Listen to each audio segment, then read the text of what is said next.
Hai, Assalamualaikum dan selamat datang ke saluran cerita kami V-Iman TV PSS Azhara. Saya Nuha, wartawan V-Iman TV.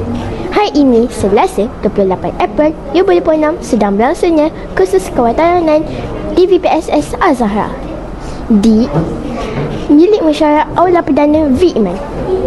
Ayo kita ikuti perjalanan kursus ini.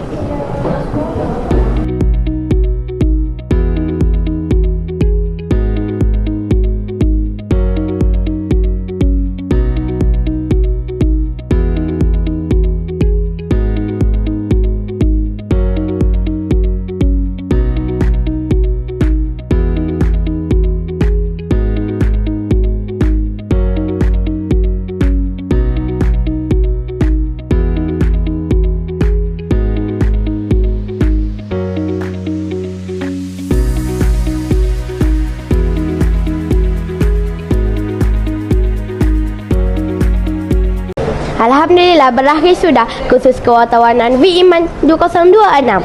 Semoga kursus ini dapat meningkatkan potensi semua kru.